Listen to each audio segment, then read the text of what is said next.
Hey, this is Zena Jones, and you are listening to the Brave AF podcast, where we talk about all things mindset, having your own back, and doing brave shit.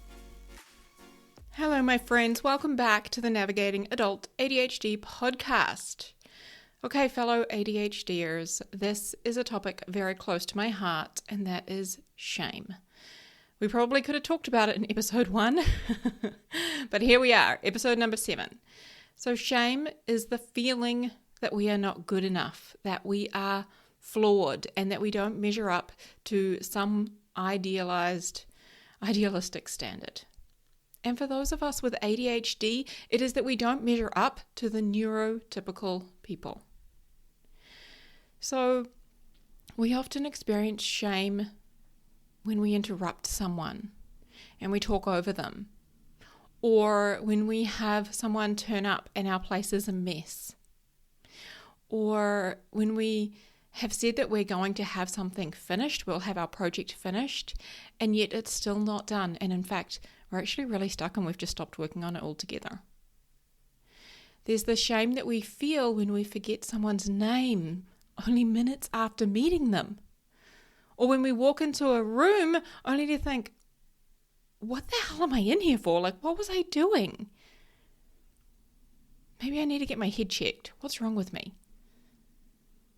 So I'm going to share with you in our episode today some of my own struggles with shame, and also how I've been able to work through and overcome so much of the shame that I've had, and been able to rewire my brain to create a lot of successful habits and, processes with my own ADHD.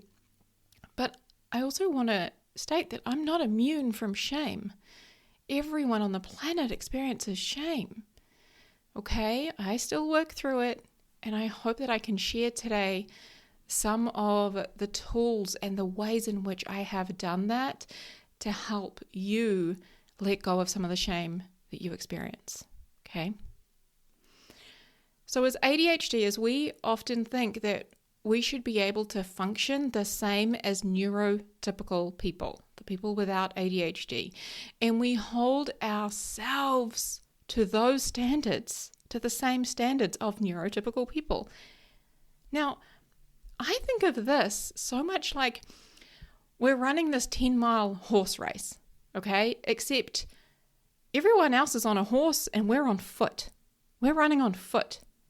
And yet we still expect that we should be able to keep up with the horses and that we should finish at the same time as the people who are riding horses. Except we're not accounting for the fact that we're on foot. We're running a totally different race. So I want you to think about where you feel shame around your ADHD. So for me, I have felt ashamed for being too dramatic. Growing up, I was constantly told that I'm too dramatic. Or as I've more recently heard, I'm just being too much. I'm too over the top. I felt ashamed for being aggressive or assertive, for interrupting people, and then having that awkward experience where that person just keeps on talking, yet they increase their voice, the loudness in their voice, right? And you stop talking and it's just really awkward, right? I have felt ashamed for not being able to keep up with my peers in school, for not getting concepts and lessons the same way that they did. Take, for example, trigonometry. I did not get that. That was just way too hard and complicated and not enjoyable for my brain whatsoever. And I got really behind, and I felt so ashamed of that. I had this one friend at school, and her name was Kirsty, and I was always comparing myself to her, thinking, why can't I just be more outgoing like Kirsty? Why can't I just get along with everyone like she does? Why can't I just fit in and be popular like she is? Why can't I get better grades and just find school easy like she does? I would think things all the time like, what's wrong with me? Why can't I just be more like them? Now, my friend, I invite you to start paying attention to the shameful things that you are telling yourself. listen to the thoughts that your brain offers you. Maybe it shows up as shoulds. I should be more like that. I should be doing that. Or I shouldn't do this. I shouldn't do that. Notice the way that you speak to yourself. Is it nice? Is it mean? Would you say it to anyone else? Is it really harsh? We can be so mean to ourselves. I know for me, if I just kept believing all of those thoughts, like what's wrong with me, I should be able to figure this out, I should be more like her, more like them. If I just kept believing that, I would still be stuck and struggling. I would always just be beating myself up, wishing I was different and hiding parts of myself from the world. So I have released so much of that shame. And as I said, rewired my brain to stop shaming me and instead choose more empathetic and productive thoughts. I have learned that feeling shame is a choice. Saying mean things to yourself is a choice. And what you think about your ADHD symptoms is a choice. And so often we take our ADHD symptoms and we make them mean that we are bad or wrong, or we should be more like those neurotypical people. I'm always reminded of this quote from Louise Hay, and she's the founder of Hay House. And she says, and I could be butchering this, but I think I've got it pretty close. She says, "You have been criticizing yourself for years and it hasn't worked. Try approving of yourself and just see what happens." See, I spent most of my life beating myself up, trying to make myself be better and do better, and always feeling like I wasn't enough. But that didn't make me change. In fact, it only kept me the same. I was feeling awful, repeating the same patterns over and over, trying to numb myself, which we'll talk about in a minute. And when I started to change the way I spoke to myself, the way I thought about myself, that was when everything started to feel better and improve. It was like I took the shame and I lifted it off. Now, I just want to say it is not our fault that we are really hard on ourselves. This is a learned behavior from childhood, from our upbringing, from the systems and the structures that we grew up with. Right? We could have a whole podcast on that. But it's something that we have the ability to change. Now, I cannot talk about shame without mentioning the work and the research of Brené Brown. So I don't know if she still calls herself a shame researcher, but that was her original title, was a shame researcher. And she researches a lot of different human emotions. And she's an absolute expert on all things shame. So I want to share with you a couple of the things that she has put out in the world. One of those is that shame thrives on secrecy. It feeds on secrecy. Shame grows in the dark. And the more we try to hide our shame, the more powerful it becomes.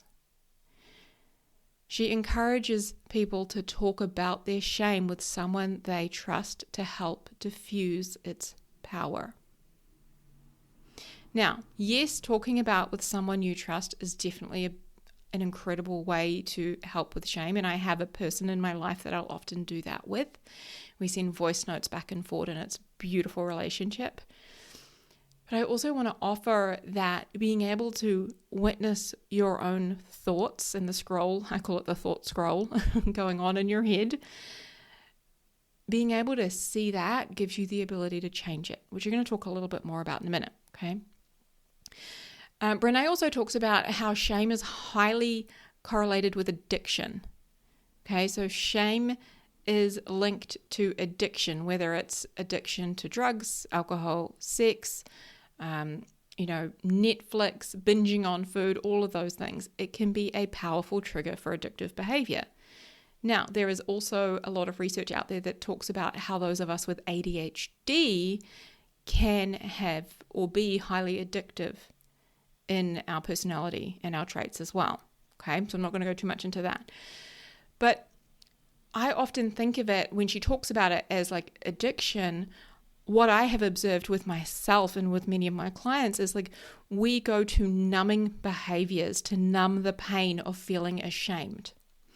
So for so much of my life when I was feeling ashamed of myself, and I would go to things like, binging Netflix or eating so much food that I couldn't feel anything, like constantly overeating. I would drink a lot of alcohol, right? I would, do all of the online shopping and then feel like guilty and even worse about myself because I'd bought all the stuff that really I couldn't afford. So we sometimes try to numb the feeling of shame because it's so painful. And we do that with things that we often overdo, right? We can become addicted to. And then we beat ourselves up for those behaviors. So I would beat myself up for eating way too much. I would beat myself up for drinking too much and then having to get up early the next morning to go to work. And I would beat myself up for buying more things online that I didn't need or didn't even really want. Constantly, it was like this kind of hamster wheel that I got really stuck on. Brené talks about how empathy is the antidote to shame. And when we feel shame, we need to empathize with ourselves or find someone who can empathize with us to remind us that we're not alone, that we're human and we're not alone. So, do I still suck at keeping up with laundry? Yeah, just this weekend, I think it was probably 4, 5, 6, I don't know, I lost count of how many baskets of laundry I folded. Did I do it? Yes, very proud of myself. But all week, actually, it was a couple of weeks, it had been collecting and sitting there, right? Do I still snap at my partner and at the kids and get annoyed with them? Yup. Do I still scroll social media when I'm meant to be working? Yeah, sometimes I do. But I no longer choose to shame myself for those things. I don't let my ADHD symptoms mean I'm a terrible person, right? I don't make it mean that I should be the same as my neurotypical friends who literally go to the washing line and fold their washing off the line into the basket. What is this craziness? Hey, if you do that, awesome. But that's just not me, okay? Now, what I do instead is I offer myself compassion and understanding. And I also ask for help and support when I need it. So, look, this does not mean that I don't have the shaming thoughts come to visit me. I do. But I choose to not let them run the show. I just observe the shaming thoughts when you're watching a movie, if you're in a cinema and you're watching a movie and as the movie finishes, there's all the credits, like all of the words that start scrolling on the screen with all of the actors' names and directors and all the different things. I observe my shameful thoughts just like credits scrolling on the screen after the movie has played, and I watch them without giving them much attention, without making them mean anything, without allowing them to be a problem. Now, I know for me it is much easier for shame to slip through the cracks into my brain when I'm tired, when I'm stressed, or when I'm overwhelmed. So I know in those times to be extra compassionate with myself. Shame can be really destructive. It can lead to many self-destructive behaviors like we talked about before with addiction, right? With, overeating, with binging, with, excessive online shopping, because we're trying to avoid and numb our emotions and we look to these other behaviors. And for those of us with ADHD, at the time, we're also getting that dopamine hit as well. So when we hide from our shame, and remember that when we hide from our shame, it thrives. It thrives in secrecy. It loves to be in the dark. When we hide from it, it can be destructive. It can even hold us back and stop us from getting support, from asking for help because we're ashamed. But as soon as you open the door and you let light in, the shame begins to dissipate. Now, as I've said multiple times, I am not immune to shame. None of us are. Every human on the planet will experience shame at times.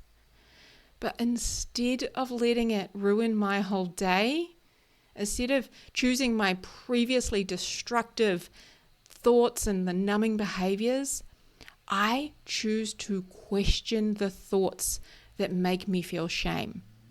I question them. I choose to face the shame when it comes to visit. I open the door so it's not in the dark. I tell it we're not going to play with that bullshit today. Sometimes I like to picture my brain like a panel. And let's say there's 10 judges sitting on this panel. Okay? Now, shame is one of the judges on the panel of my brain. And there are other judges. We have empathy, we have curiosity, we have love.